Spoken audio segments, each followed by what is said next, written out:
Bonjour, je voudrais vous dire un petit truc à propos des livres de développement personnel.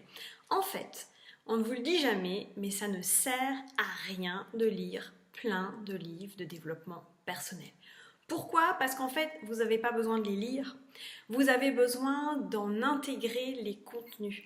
Et au bout d'un moment, eh bien, si c'est l'amour que vous avez besoin de travailler, si c'est l'argent que vous avez besoin de travailler, eh bien, ce que je vous conseille plutôt, c'est de choisir deux, voire trois grands maximum livres qui vous parlent parce que la manière dont l'auteur parle, écrit, ça vous plaît, la méthodologie vous plaît, etc., etc. Et puis ce que vous allez faire avec ces livres-là, c'est que vous allez les étudier. C'est ça qui est vraiment porteur. Moi, je suis pas arrivée là où j'en suis en lisant juste une fois Réfléchissez et devenez riche ou juste une fois La science de l'enrichissement.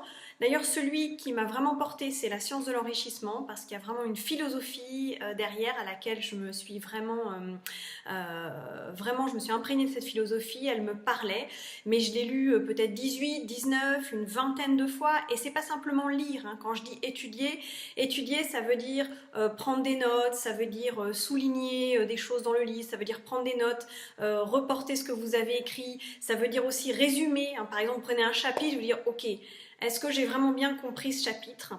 Et vous refermez votre livre, vous rédigez un résumé du chapitre et puis vous retournez dans le chapitre pour voir si effectivement vous avez bien résumé le chapitre en question, s'il n'y a pas des notions que vous avez oubliées.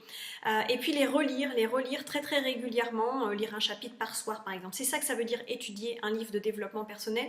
Et en fait le but de ça, c'est de vous imprégner des concepts, de les intégrer pour pouvoir les vivre. Et c'est à ça que ça sert de lire des livres de développement personnel, c'est à acquérir, à maîtriser des concepts qu'on n'a pas encore maîtrisés dans sa vie. Donc voilà, mon truc à moi en plus, c'est ne lisez pas des tonnes de livres.